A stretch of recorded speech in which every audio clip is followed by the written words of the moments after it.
नमस्कार, मैं हूं अंजलि इस्टवाल और एक बार फिर से हाजिर हूं बस इसी दुआ के साथ कि फिट रहे इंडिया। आज हम बात करेंगे पेट से जुड़े हुए इन्फेक्शंस की। गर्मी का मौसम है और स्टमक इन्फेक्शंस का खतरा इस मौसम में बढ़ जाता है। तो आइए हमारे डॉक्टर से जानते हैं कि कैसे आप बच सकते हैं इन स्टमक इन्फेक्शन से। तो ज़्यादातर गर्मियों में ऑलमोस्ट सारे स्टमक इन्फेक्शंस का इंसिडेंस बढ़ जाता है, क्योंकि जो बैक्टीरिया होते हैं वो गर्म वातावरण में ज़्यादा आसानी से पनपते हैं। तो कॉमनली हमको जो देखने को मिलता है, एक बैक्टीरिया होता है एंट्रोकोकस कोलाई, ई कोलाई, जो कि नॉर्मली शरीर में स्टूल में प्रेजेंट होता है, लेकिन अगर वाटर कंटेमिनेशन है, फूड कंटेमिनेशन है तो वो फूड चेन में आ जाता है। बाकी होता है जैसे टाइफाइड का बैक्टीरिया होता है, साल्मोनेला, नॉन टाइफाइड साल्मोनेला होते हैं जो कि कॉमन कॉज होते हैं गैस्ट्रोएंटेराइटिस के। बैक्टीरियल इन्फेक्शंस में नॉर्मली वाटरी डायरिया ज़्यादा होता है, जबकि एमीबाइसिस में नॉर्मली लो वॉल्यूम, थोड़ा थोड़ा डायरिया, थोड़ा थोड़ा स्टूल विद ब्लड, जिसको डिसेंट्री कहते हैं। एक इन्फेक्शन होता है शिगेला, जिसमें ब्लड और म्यूकस बहुत ज़्यादा जा सकता है। तो ये डिफरेंट प्रेजेंटेशंस हैं इन्फेक्शियस डायरियाज़ के। इन्फेक्शियस डायरियाज़ में भी बहुत से जो होते हैं वो सेल्फ लिमिटिंग होते हैं, 48 घंटे 72 घंटे में अपने आप ठीक हो गए। लेकिन जो कुछ होते हैं इन्वेजिव बैक्टीरिया होते हैं, उसमें बुखार भी होता है, ब्लड के चांसेस भी ज़्यादा होते हैं स्टूल में, उसमें एंटीबायोटिक्स की ज़रूरत ज़रूर पड़ती है। अगर हम बात करें स्टमक इन्फेक्शन की, तो ये एक स्पेसिफिक होता है, सीजनल होता है। आमतौर पे आप देखेंगे जब मौसम बदलता है, गर्मी से सर्दी, सर्दी से गर्मी, तब ये इन्फेक्शंस ज़्यादा होते हैं, क्योंकि जब आपका सीज़न बदलता है आपका डाइजेशन सबसे स्लो होता है। तो इस दौरान कुछ अगर प्रिकॉशंस लेते हैं तो इससे आप बच सकते हो। जैसे बाहर की चीज़ें नहीं खाना, सब जानते हैं, सड़क की चीज़ें नहीं खाना, पानी की मात्रा हाईएस्ट पे रखना ताकि वो आपके बैक्टीरिया फ्लश आउट हो जाए। प्रोबायोटिक दही का यूज़ करना, हर एक खाने के साथ आप एक दही की कटोरी ले लो तो आप बैक्टीरिया अच्छे वाले अंदर डाल रहे हो, जिससे डाइजेशन अच्छा हो रहा है। नींबू का अचार बहुत अच्छा होता है अच्छे बैक्टीरिया की ग्रोथ करने के लिए, तो ये हार्मफुल नहीं है, इसे भी खाओ। तो जब आप पत्तों की सब्जियां मत खाओ, जैसे मौसम बदलता है जो सीज़न में है वो खाओ। तो जितना डाइजेशन स्लो है उतना छोटे छोटे पोर्शंस करोगे तो बॉडी में कभी ये प्रॉब्लम नहीं होगी। छाछ पियो, खाना खाने के बाद छाछ पियो, पहले छाछ पियो, आपकी डाइजेशन हमेशा अच्छा काम करती रहेगी। और अब आपकी स्पाइन की बेहतरी के लिए बता रही हैं कुछ आसन हमारी योगा एक्सपर्ट। नमस्कार, आज का जो हम पोस्चर करेंगे वो पोस्चर हमारी स्पाइन के लिए करेंगे।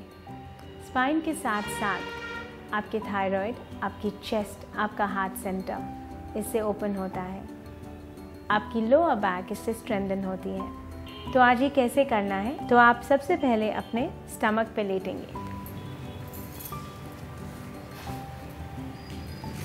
स्टमक पे लेटते हुए आप अपनी चिन को ऊपर रखेंगे। अपने पैरों को आप हिप विड्थ अपार्ट रख सकते हैं, नहीं तो इकट्ठे भी रख सकते हैं अगर आपकी स्पाइन स्ट्रॉन्ग है। यहाँ से आप अपने हाथों को इंटरलेस करते हुए लोअर बैक पे रखेंगे। इस पोस्चर में अब हम इनहेल करेंगे, हम अपनी चिन, चेस्ट और आर्म्स को ऊपर उठाएंगे ऐसे। एक्सेल करते हुए अपनी चिन वापस लेके आएंगे। फिर से इनहेल, एक्सेल, इनहेल, एक्सेल।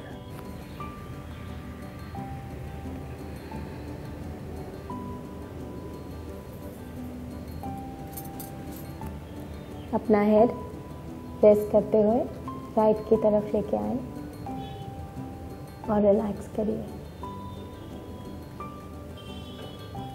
और फिर धीरे धीरे अपनी सिटिंग पोजीशन में वापस आ जाइए।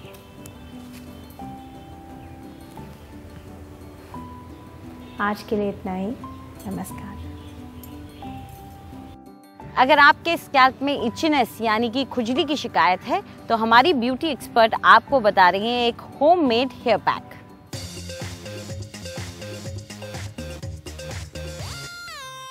नमस्कार, आज हम बात करेंगे इची स्कैल्प्स के बारे में, यानी कि गर्मी की वजह से बालों में खुजली होना, इरिटेबिलिटी होना और कई बार छोटे छोटे दाने भी हो जाना। इसके लिए आपको एक ऐसा नेचुरल प्रोडक्ट लगाने की ज़रूरत है जो वो बैक्टीरिया ही मार देता है और बालों को भी पोषण देता हो। इसके लिए आपको चाहिए बहुत ही आसान पत्ती जो मेरे ख्याल सब जगह मिलती है, यानी कि नीम। इसको आपने हल्का हल्का कूट लेना है और ये आप देख रहे हैं कि मैं थोड़ा कूट चुकी हूँ, लेकिन क्योंकि हमने इसको स्कैल्प पे लगाना है इसका थोड़ा सा बारीक पेस्ट और हम बनाएंगे। इसमें आप थोड़ा सा पानी 2-3 बूंद डालेंगे और चटनी की तरह पीस लीजिए।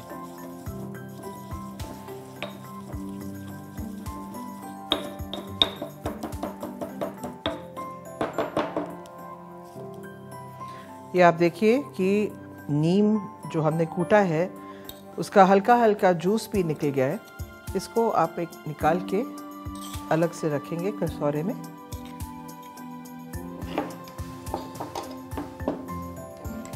और इसमें हम थोड़ा सा पानी डालेंगे।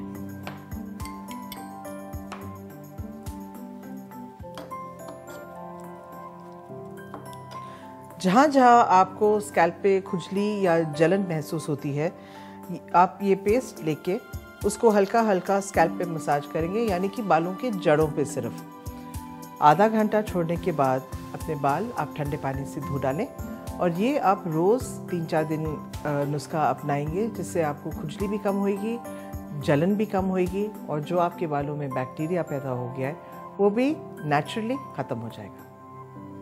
और अब वक्त आ गया है हमारी फिटनेस एक्सपर्ट से कुछ एक्सरसाइजेस सीखने का।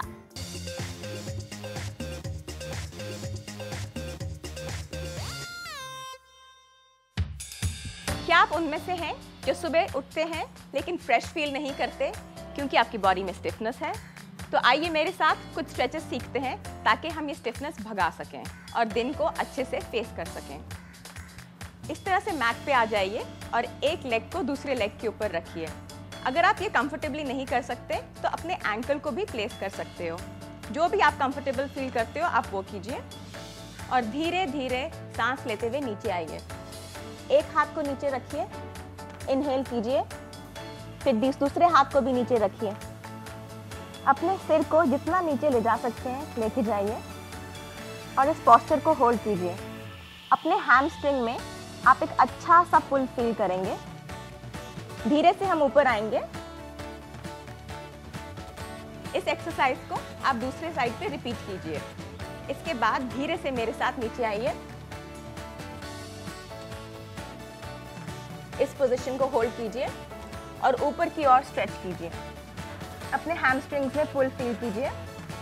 वापस नीचे आइए और पुल फील कीजिए और धीरे धीरे वॉक कीजिए। जितनी आपकी लेग्स में स्टिफनेस है सब चली जाएगी। अपना फोकस आप अपने ब्रेथ पे रखिए। धीरे से वापस ऊपर आइए।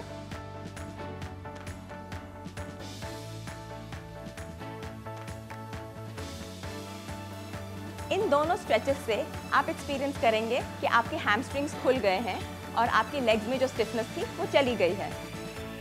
हमारी आंखें बहुत ही सेंसिटिव होती हैं, इसलिए आपको बहुत ज़्यादा ध्यान देना चाहिए कि कौन से मेकअप प्रोडक्ट्स आप अपनी आंखों पर यूज़ कर रहे हैं। अगर वो एक्सपायर्ड प्रोडक्ट्स हैं तो उसका नुकसान हो सकता है।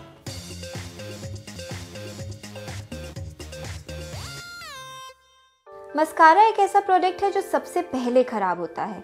इसकी लास्टिंग 4 महीने से ज़्यादा नहीं होती और क्योंकि हम इसे आईज़ के लिए इस्तेमाल करते हैं इसलिए इसे टाइम टू टाइम बदलना बहुत ज़रूरी हो जाता है। बात करते हैं हमारे काजल पेंसिल की। काजल पेंसिल 1 साल तक आराम से लास्ट करती है। इसी तरह हमारी लिप पेंसिल भी आराम से 1 साल तक लास्ट करती है। अक्सर कुछ लिप पेंसिल्स पर उनकी एक्सपायरी डेट नहीं लिखी होती, तो आप ऐसे में इन्हें स्मेल करके जब इनकी फ्रेग्रेंस थोड़ा चेंज होनी शुरू हो जाए तो आप समझ सकते हैं कि अब ये ख़राब हो रही है। उस टाइम इसे ज़रूर बदल लें, अदरवाइज़ आपको लिप पे पिगमेंटेशन या डार्कनिंग भी हो सकती है।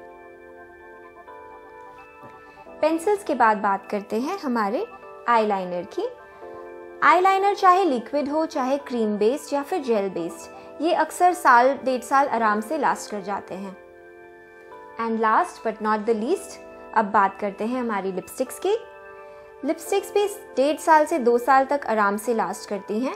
अगर इन पर एक्सपायरी डेट ना हो तो फिर आपका चेकिंग रेफरेंस पॉइंट है इनकी फ्रेग्रेंस। आई होप आपको ये इन्फॉर्मेशन अच्छी लगी हो। Thank you. फिट रहे इंडिया में फिलहाल इतना ही। आपको हमारा कार्यक्रम कैसा लगा हमें ज़रूर बताएं। आप अपनी राय हमें ईमेल कर सकते हैं fit@ndtv.com पर। आप चाहें तो ट्विटर पर भी हमारे साथ जुड़ सकते हैं। इस्तेमाल कीजिए #फिट रहे इंडिया। फिलहाल हमें इजाज़त दीजिए। नमस्कार।